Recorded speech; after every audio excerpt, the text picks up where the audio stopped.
Yo, it's the unbiased fan, Brim Reaper. And a lot of y'all opinions is big trash. You see that? Big trash. But let's get to the real talk. All right, so check it out, y'all.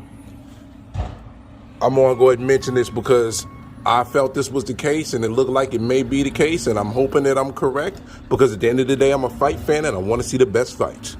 So I've been not paying attention to as much boxing because it's March Madness, and my team is in the Sweet 16. Shout out to my Arkansas Razorbacks, you heard?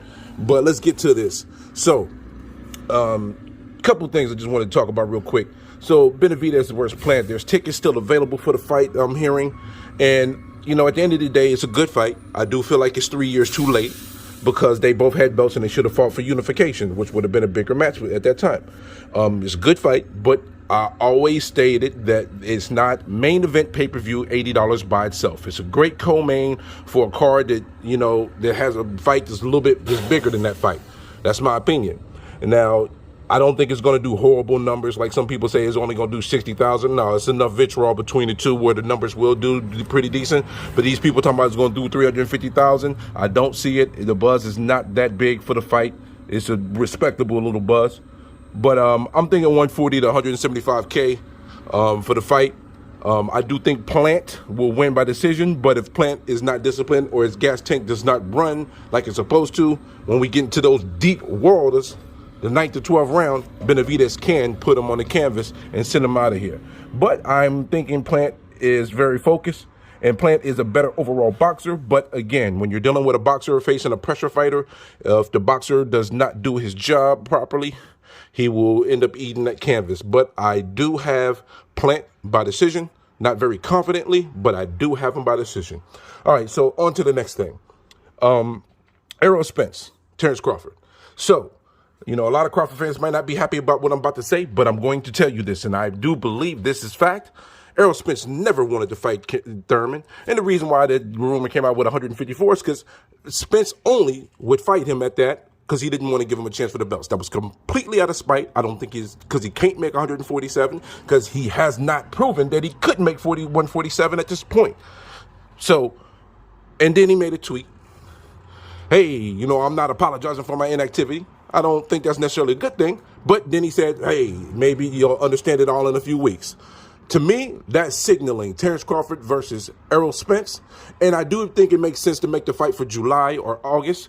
The reason why is because all these other fights are happening on this calendar, beginning into the first quarter, beginning in the second quarter. So you need a little space and time so you can properly promote the fight, even though it's been, you know, over-simmered for a very long time.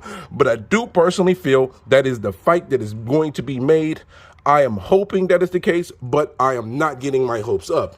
Kind of oxymoronic, isn't it? But I do think that's what's going on. I really don't. Like I said, I've never thought either fighter was afraid of either each other. I don't think either fighter was necessarily ducking each other when we got to this point. It's just that I felt like Spence could have made this fight a little bit sooner, and instead of letting Crawford be sitting on the outside, and Crawford, you know, we expected him to take that lower percentage and all the terms and stipulations with no issues, when at the end of the day, they're prize fighters. Keyword, prize fighters.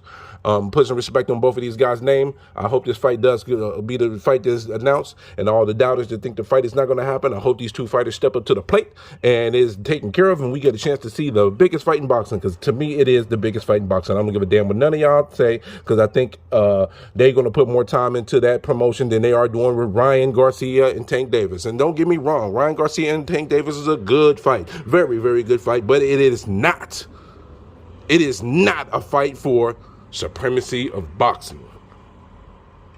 They haven't accomplished enough to make such claims. Sorry. Can't do it, homie. Can't do it. Can't do it. But let's get to the next topic. Tyson Fury. Usyk. Are we going to see signed? Are we going to see this fight being signed?